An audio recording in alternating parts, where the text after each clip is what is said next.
नमस्कार, खबर उत्तराखंड देख रहे हैं आप और मैं हूं आपके साथ गौरव राजेंद्र। बुलेटिन की शुरुआत करते हैं। उत्तराखंड में 28 जनवरी से 14 फरवरी तक 38वां राष्ट्रीय खेल हो रहे हैं और जिसको लेकर उत्तराखंड के सीएम पुष्कर सिंह धामी ने सभी प्रदेशवासियों से राष्ट्रीय खेल वाली डीपी लगाने का अनुरोध किया है। मीडिया से बात करते हुए सीएम पुष्कर सिंह धामी ने कहा कि उत्तराखंड के 38वें राष्ट्रीय खेलों को मेजबानी का सौभाग्य मिला है और 28 जनवरी को राष्ट्रीय खेलों का शुभारंभ देश के लोकप्रिय प्रधानमंत्री नरेंद्र मोदी के जरिए देहरादून में किया जाएगा। उन्होंने साथ ही कहा कि देश भर के 10,000 से ज्यादा खिलाड़ी इसमें शिरकत करेंगे। उनके स्वागत के लिए सभी राष्ट्रीय खेल वाली डीपी लगाएं।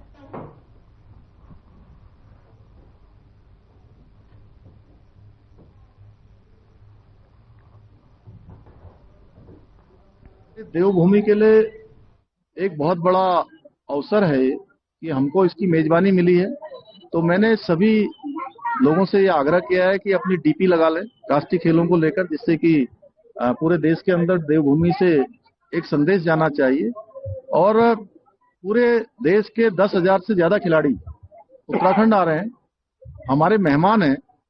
तो उन मेहमानों के स्वागत में सभी देवभूमि के लोगों को शरीक होना चाहिए, शामिल होना चाहिए। तो इसलिए सबसे आह्वान किया है कि जिस दिन राष्ट्रीय खेल आदरणीय प्रधानमंत्री जी 28 जनवरी को देहरादून में उसका शुभारंभ करेंगे, उस दिन पूरे प्रदेश के अंदर एक दीपोत्सव बनाकर हम सबका स्वागत करेंगे।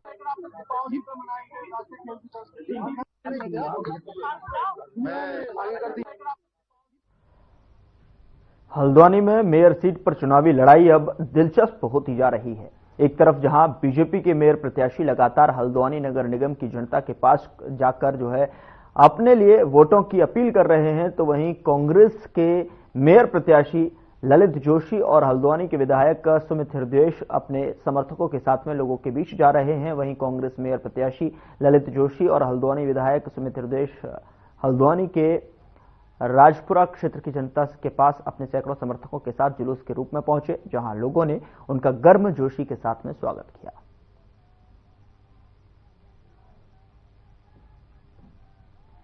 ललित जोशी का ये जो रैला है देख सकते हैं आप, और इस रैले में यहाँ पर सैकड़ों की संख्या में लोग हैं। विधायक सुमित हृदयेश की बात की जाए, क्या यहाँ पर खुद मेयर प्रत्याशी लगातार यहाँ पर राजपुरा पहुंचे हैं, क्या कहेंगे? देखिए, हमारे दोस्तों ने, हमारे मित्रों ने, हमारे भाई लोगों ने, इन सब ने मिलकर करके जो भी यहाँ है, इन्होंने ये दिखाया कि वास्तव में इन सब लोगों की मेहनत है। हमारे विधायक जी का, मेरे उम्र में छोटे जरूर हैं, लेकिन इनका ये बड़ा दिल है कि आज सारा कांग्रेस का परिवार एकजुट है। गोविंद भाई समेत सब लोगों ने मेहनत करी है। लेकिन मैं कहता हूं दोस्तों, 5 दिन का समय और है। इस 5 दिन को, इसी मैग्नीट्यूड को आप बनाए रखिए। आपने जो लोग सरकारी आपको डरा रहे हैं, धमकाने की, यहाँ के सरकारी कर्मचारियों को नगर पालिका में डराने धमकाने की कोशिश कर रहे हैं, विनम्रता से मैं ये कहना चाहता हूं, याद रखिएगा, उत्तराखंड राज्य आंदोलनकारियों सरकार के खिलाफ बैठ करके धरने दिए मैंने। आप ये मत सोचिएगा कि जो कर्मचारियों का डरा के धमका के उनकी नौकरी पर आंच आने की कोशिश करेंगे। ललित जोशी आड़ बनकर करके सामने खड़ा है। अगर किसी भी तरह का कोई भी उत्पीड़न किया, एक तरफ मेरे भाई माननीय विधायक ये मुझसे पदेन बड़े रहेंगे, हम दोनों मिलकर करके, और ये हमारा परिवार है, ये सब लोग हमारा परिवार है। आज आपको बड़ी विनम्रता के साथ मैं कह देना चाहता हूं, आप उन लोगों से जो हमारे विरोधी पार्टी, उनसे मुद्दे पूछिए, उनको कुछ नहीं मिलेगा। ये वो लोग हैं जिन्होंने सदन में बाबा भीमराव अंबेडकर का अपमान किया था। आज सब मिलकर करके ये दिखा देंगे कि बाबा साहब की इस भूमि पर, जहां हम आज हल्द्वानी उत्तराखंड के अंदर हैं, यहाँ के सारे लोग एकजुट होकर करके तुम्हारा सुपा साफ करें। विधायक जी का अनुभव, और आप लगातार लोगों के बीच में जा रहे हैं, कैसा देख रहे हैं माहौल? क्योंकि तमाम तरीके से विपक्ष भी अब कहीं ना कहीं यहाँ पर लगातार तमाम चीजें बोल रहा है। विपक्ष के पास क्या है विपक्ष के पास बोलने के लिए? आप उनकी बातें सुने, उनका कोई विजन मुझे दिखा दें। और मैंने तो उनको चैलेंज दिया है। चैलेंज गलत शब्द हो गया। मैंने तो उनको डिबेट के लिए आमंत्रित किया है, आओ डिबेट कर लेते हैं, तुम अपनी कहो मैं अपनी कहता हूं, जो जनता को समझ में आएगा जनता उसको चुनेगी। पहलवानी को भी जैसा महसूस है जो भाईचारा है वो आप फिर से दिखा दोनों लोग कहीं ना कहीं मुंह पे ताला लग रहा है। कांग्रेस एकजुट है, कांग्रेस एक मत से, एक स्वर से, एक आवाज से हमारे भाई नरेंद्र जोशी को मेयर बनाने के लिए प्रतिबद्ध होती है और हम पूरे प्रयासों में कहीं कमी नहीं छोड़ेंगे। कार्यकर्ताओं से मेरा आह्वान है कि भारतीय जनता पार्टी सत्ता बल और धन बल का दुरुपयोग करेगी, उस दुरुपयोग में मत जाइएगा। अपना वोट, आपके वोट की जो कीमत है उस पर कोई कीमत नहीं लगाई जा सकती। तो इसलिए अपने भविष्य के लिए, बच्चों के भविष्य के लिए, और जैसे उन्होंने कहा कर्मचारियों को नियमित करना है और सारी व्यवस्थाएं इस क्षेत्र की सुधारनी है। कांग्रेस हमेशा सोच के साथ चलती है, विकास की सोच के साथ चलती है, रोजगार की दृष्टि के साथ चलती है, रोजी रोटी की चिंता लोगों की करती है, उजाड़ने का काम नहीं करती है, बसाने का काम करती है। तो अगर इस शहर को दोबारा वैसे ही हरा भरा करके बसाना है तो अपने भाई को हमें जिताना है। समर्थन मांगा जा रहा है और इस समर्थन में कहीं ना कहीं लोगों से अपील भी की जा रही है कि कांग्रेस को मौका दिया जाए ताकि जो विजन है ललित जोशी का उसको वो जनता के बीच में लाए और कहीं ना कहीं जनता की भलाई के लिए यहाँ पर लगातार कार्य किए जाए। अमित चौधरी, हर खबर न्यूज, हल्द्वानी।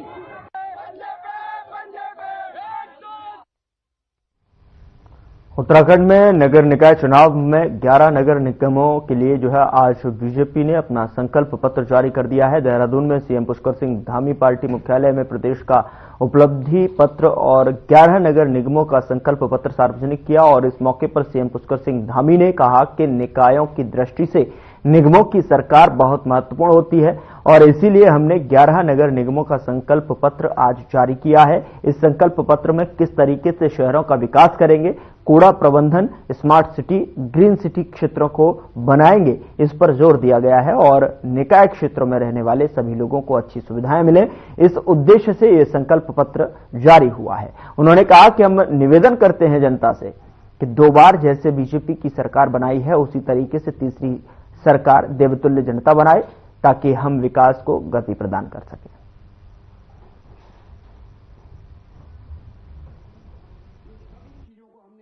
में हम लोग अपना संकल्प पत्र प्रस्तुत करते हैं और निगमों की सरकार बहुत महत्वपूर्ण होती है निकायों के विकास की दृष्टि से, वहां की सफाई व्यवस्था की दृष्टि से, एक विजन की दृष्टि से और आने वाले समय की चुनौतियों के लिए।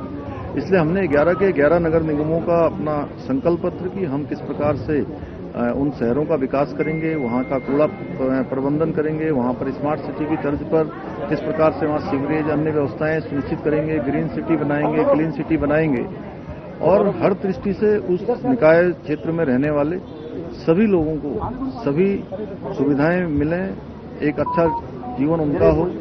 यह हमारा संकल्प पत्र इसी दिशा में जो है पूरी तरह से विस्तार से जनता के समक्ष प्रस्तुत है। इसलिए हम निवेदन करते हैं सभी से, जनता से, वो उन्होंने 2 सरकारें हमारी जनता ने बनाई हैं और तीसरी सरकार भी उत्तराखंड की देवतुल्य जनता हमारी बनाए, जिससे कि हम और तेज गति से विकास को जो है गति प्रदान करें। आज जनमानस ये जानता है कि दिल्ली में हमारी सरकार है, प्रदेश में हमारी सरकार है और इसलिए ट्रिपल इंजन की सरकार का यहां पर भी होना बहुत जरूरी है ताकि विकास कार्य हो सके। और दूसरा, प्रधानमंत्री जी की छवि और धामी जी के द्वारा प्रदेश के लिए किए गए काम, तो उत्तराखंड यूसीसी लागू करने वाला देश का पहला राज्य बनने वाला है, संभवतः 26 तारीख को ये लागू होगा। इसका संदेश पूरी जनता के अंदर है और जो आज भारतीय जनता पार्टी ने संकल्प पत्र जारी किया है अलग अलग निगमों के लिए, ये इस बात का संकेत है कि भारतीय जनता पार्टी विकास के प्रति कितनी संकल्पबद्ध है। इन सब का लाभ जहां हमारे मेयर के प्रत्याशी को मिल रहा है, वहीं भारतीय जनता पार्टी के निगमों में अधिकांश प्रत्याशी जीत कर आ रहे हैं। ये दृश्य आज यहाँ पर दिखाई दे रहा है। देखिए, ये बहुत ही बेहतर प्रयास है कि हर नगर निगम की अलग अलग समस्याएं होती हैं, तो सारे नगर निगमों का अलग अलग संकल्प पत्र जारी करने का मतलब व्यापक परीक्षण करने के बाद इन नगरों के विकास की एक खाका तैयार किया गया। उस संकल्पना, उस परिकल्पना के साथ इन नगरों को आगे बढ़ा के राज्य के स्मार्ट सिटीज के रूप में जो भारतीय जनता पार्टी का एक संकल्प है कि इनको स्मार्ट सिटी के रूप में विकसित करना है, निश्चित रूप से इससे पूरे राज्य की एक सोच, एक राज्य के बारे में परसेप्शन पूरे देश में बदलेगा और हमारे शहर जब स्मार्ट शहर के रूप में स्थापित होंगे तो कहीं ना कहीं इससे जो हमारा टूरिज्म हमारा सबसे बड़ा आज की तारीख में इकोनॉमी का आधार है वो बढ़ेगा। जनता पार्टी एक पहली पार्टी है जिसने इन निकाय चुनाव के लिए भी संकल्प पत्र जारी किया है। ये हमारी प्रतिबद्धता दर्शाता है। ये जनता के प्रति हम लोग जो चुनाव से पहले कोई भी संकल्प पत्र जारी करते हैं तो ये दर्शाता है कि हम इन निकाय चुनाव के लिए भी कितने गंभीर हैं। और भारतीय जनता पार्टी निश्चित रूप से विकास की और अपनी बात कहती है। माननीय मुख्यमंत्री जी के द्वारा जिस प्रकार से मेरे निकाय क्षेत्रों का विकास हुआ है, लेकिन संकल्प पत्र के माध्यम से जनता को एक विश्वास दिला रहे हैं कि आपके इस निकायों के लिए भी हम संकल्पित हैं, आपके विकास के लिए संकल्पित हैं।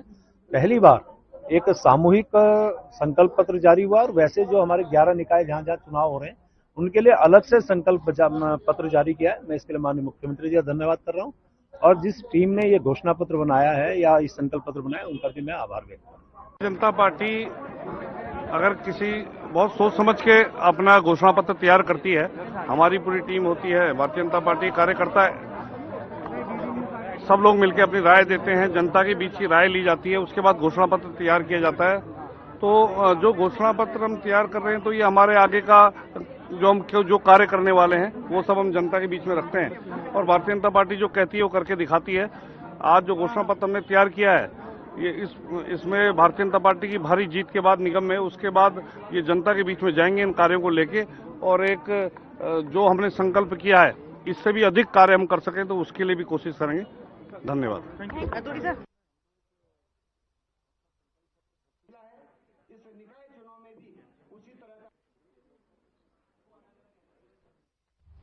हल्द्वानी पुलिस बहुउद्देशीय भवन में एसपी सिटी प्रकाश चंद्र ने खुलासा करते हुए बताया कि लालकुआं पुलिस और एसओजी ने संयुक्त रूप से कार्रवाई करते हुए 60 नशीले इंजेक्शन और 52 ग्राम जो है अवैध स्मैक के साथ 4 तस्करों को गिरफ्तार किया है, जिनके खिलाफ लालकुआं कोतवाली में एनडीपीएस एक्ट के तहत अभियोग पंजीकृत किया गया है। वहीं पुलिस जांच में यह भी पता चला है कि इंजेक्शन और स्मैक तस्कर बरेली से खरीद कर लाए थे।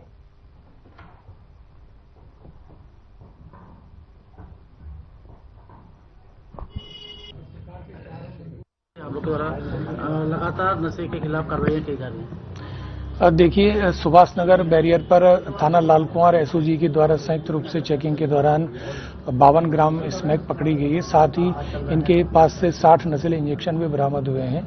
ये चारों अभियुक्त बनबुलपुरा के ही हैं। एक इसमें शोएब जो नाम है ये मूल रूप से बैड़ी का रहने वाला है, जो हाल फिलहाल यहाँ बनबुलपुरा में रहना इसका पाया गया। कितनी कीमत होगी? देखिए, इसकी मार्केट में कीमत 15,60,000 रुपए है लगभग। और इनमें से एक जो रिजवान अभियुक्त है उस पर ऑलरेडी वो 3 बार इसी एनडीपीएस एक्ट में पहले भी जेल जा चुका है और 2 और अभियुक्त एक बार जेल गए हैं। एक अभियुक्त जो मूल रूप से बहरी का रहने वाला है उसका अभी क्रिमिनल रिकॉर्ड मिला नहीं है।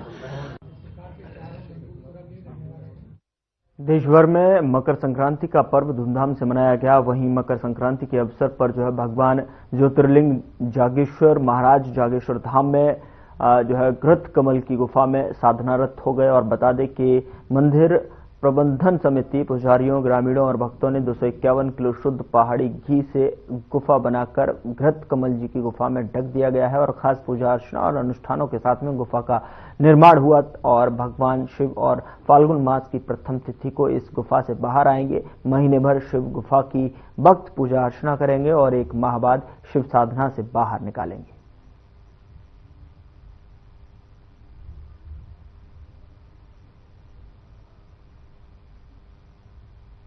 पर भगवान शंकर जी के लिए घृत कमल का निर्माण किया जा रहा है। ये घृत कमल निर्माण की जो परंपरा है सदियों से प्रचलित है। यहाँ पर आज करीब 251 किलो घी का यहाँ पर ये घृत कमल बनेगा और इसके बाद भगवान शंकर जी को उस घृत कमल में विराजमान कर दिया जाएगा।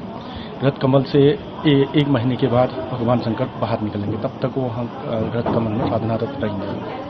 मकर संक्रांति के पावन अवसर पर श्री ज्योतिर्लिंग जागेश्वर में प्राचीन परंपरा अनुसार गाय के घी को शुद्ध करके और उसकी गुफा तैयार की जा रही है, जो 1 माह तक भोलेनाथ जो है गुफा में विराजमान रहेंगे, तब करेंगे। 1 माह बाद उस गुफा रूपी प्रसाद को प्रसाद के रूप में वितरित किया जाएगा।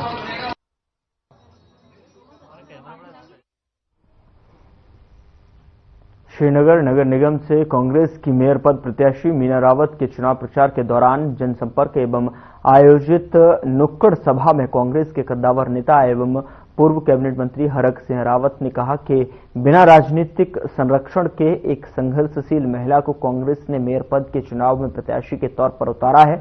साथ ही उन्होंने कहा कि वार्ड वार्ड जाकर कांग्रेस नुक्कड़ सभाओं का आयोजन कर रही है और कांग्रेस एकजुट होकर काम कर रही है। उन्होंने इस दौरान कांग्रेस की जीत का दावा किया।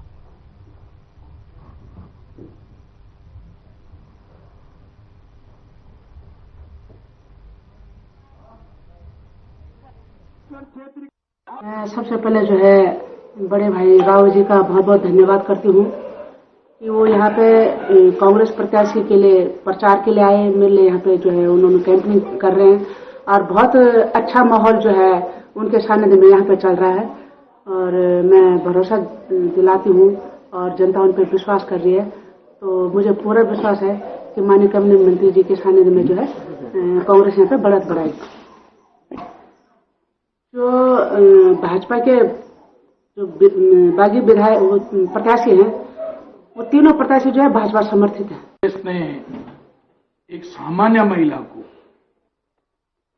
जिसका पति भी नहीं है, विधवा है, जिसने अपने बच्चों को संघर्ष करके पाला है, आज उनको सेटल किया है और अब अपना पूरा जीवन अब समाज की भलाई के लिए दिया है। एक ऐसी महिला को आज कांग्रेस ने अपना श्रीनगर मेयर का प्रत्याशी बनाया है। और जब श्रीनगर मेयर की बातचीत हो रही थी, हमने भाई वीरेंद्र नेगी से कहा था कि आप अपनी धर्मपत्नी को लड़ाओ। गोदयाल जी ने मुझसे कहा कि आप अपनी पत्नी को लड़ाओ। आदरणीय पूर्व कैबिनेट मंत्री डॉक्टर हरक सिंह रावत जी का जो यहाँ पर आए, लोगों के बीच में आए और हमारे समर्थन में उन्होंने वोट की अपील की। मैं समझता हूँ कि इस वार्ड की जो जनता है वो जरूर मुझे अपना आशीर्वाद देगी और इस बार कांग्रेस पार्टी नगर निगम चुनाव में विजय होकर निकलेगी, चाहे वो मेयर पद पर हो और चाहे वो पार्षद पद पर हो। कांग्रेस का मनोबल बहुत बड़ा हुआ है और निश्चित रूप से हमारे जो कैबिनेट मंत्री रहे हैं पूर्व में आदरणीय हरक सिंह रावत जी, वो अपना आशीर्वाद देने के लिए यहाँ पर आए हैं। और मैं समझता हूँ कि जिस तरह से उनका ये गृह क्षेत्र भी है और निश्चित रूप से पूरे गढ़वाल में उनकी अपनी एक अलग पकड़ है, तो उसके देखते हुए जितने भी उन्होंने अभी आपको गिनाए कितने विकास कार्य उन्होंने किए हैं, उन सब का निश्चित रूप से प्रभाव पड़ेगा और उस प्रभाव इस रूप में आशीर्वाद के रूप में आदरणीय मीना रावत जी को मिलेगा। निश्चित रूप से हम लोग बड़े मार्जिन से यहाँ पर एक जीत दर्ज करेंगे। और यहाँ पर आप देखो दिनेशपुर के पंजाबी गली में धूमधाम और हर्षोल्लास के साथ में लोहड़ी का पर्व मनाया गया और इस दौरान नगर क्षेत्र के तमाम जनप्रतिनिधि कार्यक्रम में मौजूद रहे। आपको बता दें कि लोहड़ी कार्यक्रम में सर्वप्रथम पांचों तत्वों की पूजा अर्चना करने के बाद में अग्नि जलाकर लोहड़ी पर्व मनाया गया। उसके बाद विभिन्न संस्कृत कार्यक्रम भी प्रस्तुत किए गए।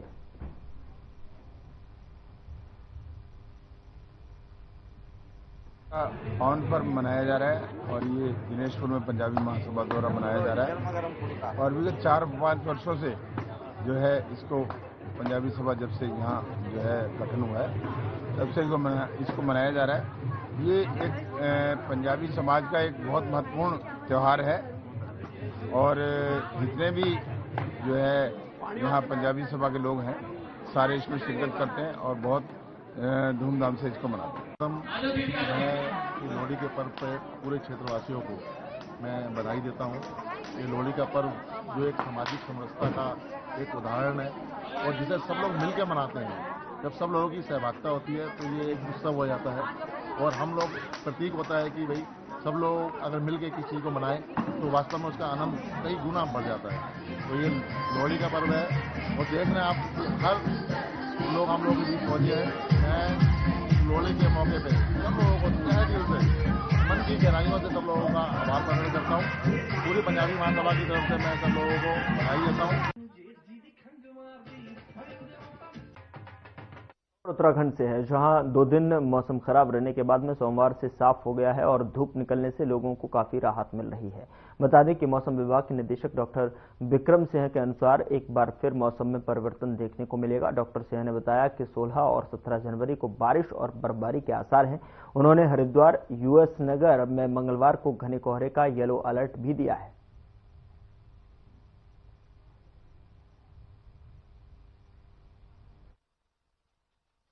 बिल्कुल, उत्तराखंड के लिए मौसम की बात करते हैं। 13 तारीख आज जनवरी की हो गई है और छुटपुट एक्टिविटी पास्ट जो 48 आवर्स है उसमें मिली है और उसमें अगर बात करें जो 3000 या 3500 मीटर के आसपास के एरियाज हैं तो उसमें तो आप कह सकते हैं करीब जो है 5-6 इंच तक जो बर्फबारी हुई है, लेकिन बाकी जगह तो ठीक है 1-आध इंच तक जो है जो 3000 के आसपास तक है उस तरह की बर्फबारी मिली है।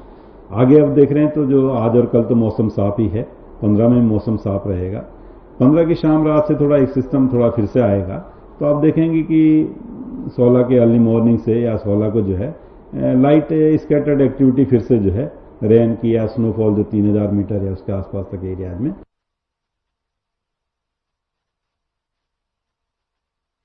बाजपुर में संयुक्त किसान मोर्चा के आह्वान पर किसान विरोधी ड्राफ्ट की प्रतियां जलाई गई और आपको बता दें कि कृषि एवं किसान कल्याण मंत्रालय ने कृषि बाजार राष्ट्रीय नीति ढांचा के अंतर्गत ड्राफ्ट को देश के सभी राज्यों में भेजा है और इस ड्राफ्ट पर कृषि पर नए कानून बनाने के निर्देश दिए हैं। संयुक्त किसान मोर्चा ने जब इस ड्राफ्ट का अध्ययन किया तो पाया कि केंद्र सरकार उन्हीं 3 काले कानून को राज्य सरकारों द्वारा लागू करवाना चाहती है, जिसके विरोध में संयुक्त किसान मोर्चा द्वारा पूरे देश में इन प्रतियों को जलाने का आह्वान किया गया था, जिसके चलते जो है धरने पर बैठे किसानों ने संयुक्त रूप से इस ड्राफ्ट की प्रतियों को जलाया।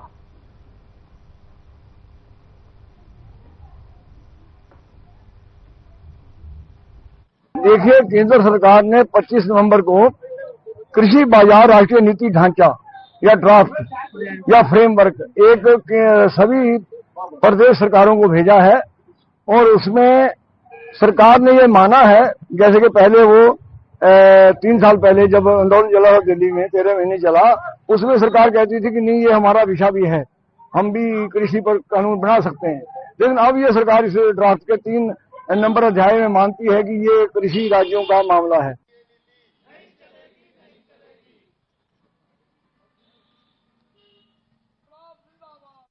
भुवनेश्वर देहरादून श्रीनगर उड़ान को हरी झंडी मिल चुकी है और विमानन कंपनी इंडिगो इस फ्लाइट को आगामी 6 फरवरी से शुरू करने जा रही है। बता दें कि कंपनी ने ऑनलाइन टिकटों की बिक्री भी शुरू कर दी है। देहरादून एयरपोर्ट पर यह पहला मौका होगा जब एक फ्लाइट एक साथ 3 शहरों को आपस में जोड़ेगी। इंडिगो का 186 सीटर विमान भुवनेश्वर देहरादून श्रीनगर के बीच उड़ान भरेगा। विमान जो है ओडिशा के भुवनेश्वर एयरपोर्ट से उड़ान भरकर सुबह 9:05 पर देहरादून पहुंचेगा और देहरादून एयरपोर्ट पर यात्रियों को उतारने और यहां से श्रीनगर के यात्रियों को बिठाने के बाद यह विमान सुबह 9:45 पर जो है श्रीनगर के लिए उड़ान भरेगा। बता दें कि श्रीनगर से देहरादून और भुवनेश्वर के जो यात्रियों को लेकर यह विमान वापस दोपहर जो है 12:50 पर देहरादून पहुंचेगा और देहरादून एयरपोर्ट से यह फ्लाइट यात्रियों को लेकर दोपहर 1:20 पर जो है भुवनेश्वर के लिए उड़ान भरेगी। देहरादून से भुवनेश्वर का सफर 2 घंटे और देहरादून से जो है श्रीनगर का सफर इस उड़ान से 1 घंटा 5 मिनट में तय किया जा सकेगा।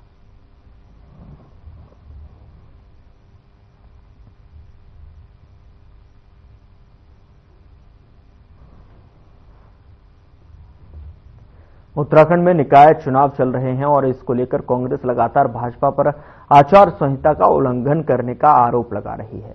इसी को लेकर उत्तराखंड भाजपा की प्रदेश प्रवक्ता कमलेश रमन ने कहा कि निकायों में कांग्रेस को हार का डर सता रहा है और उनके पास जनता के बीच जाने के कोई मुद्दे नहीं है, इसीलिए जो है इस तरह की बयानबाजी कांग्रेस पार्टी के लोग कर रहे हैं। अगर कोई आचार संहिता का उल्लंघन करता है तो राज्य निर्वाचन आयोग उन पर कार्यवाही करता है।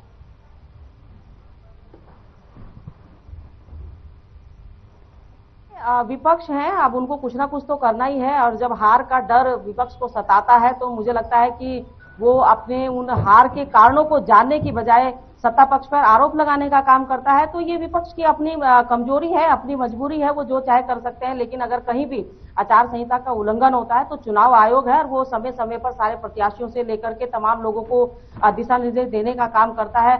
और क्योंकि विपक्ष के पास इस वक्त कहने के लिए और जनता के बीच में अपनी बातों को रखने के लिए शायद मुद्दे नहीं है, मुद्दा विहीन विपक्ष है। उधर पौड़ी के थलीसैंण थाना क्षेत्र में हत्या का हैरान करने वाला मामला सामने आया है। आपको बता दें कि अपने प्रेमी के साथ मिलकर लड़की ने अपनी ही सास को मौत के घाट उतार दिया, जिसके बाद अब पुलिस ने हत्या करने वाली बहू और उसके प्रेमी को गिरफ्तार कर जेल भेज दिया है। एसएसपी लोकेश्वर सिंह ने इस बारे में क्या जानकारी दी, आइए आपको सुनाते हैं।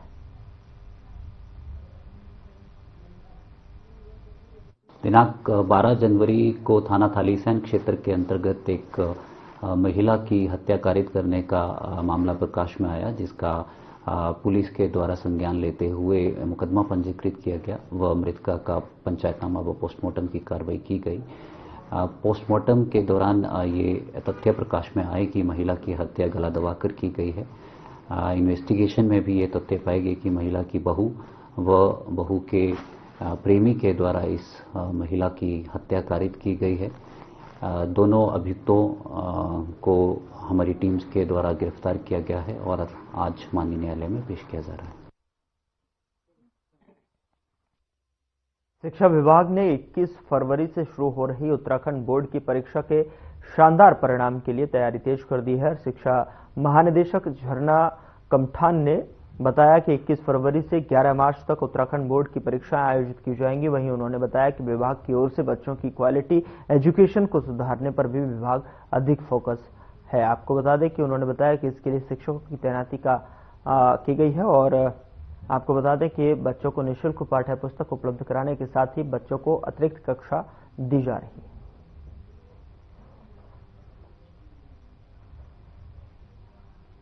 बोर्ड एग्जाम्स की डेट जैसा कि रामनगर बोर्ड है उन्होंने घोषित कर दी है और 21 फरवरी से लेकर 11 मार्च तक की डेट्स जो है फाइनल करी गई हैं और इस बार ये प्रयास है बच्चों को कि अधिक से अधिक रिजल्ट अच्छा रहे और जो मेनली क्वालिटी एजुकेशन है उस पर फोकस किया गया है। हमने ये प्रयास भी किया है कि टीचर्स अधिक से अधिक उपलब्ध हों। टीचर्स का अपॉइंटमेंट किया गया है, बेसिक में हो जाए या माध्यमिक में भी गेस्ट टीचर्स भेजे गए हैं स्कूल्स में।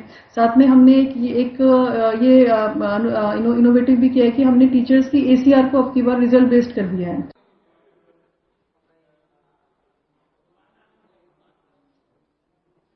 बुलेटिन में इतना ही। नमस्कार।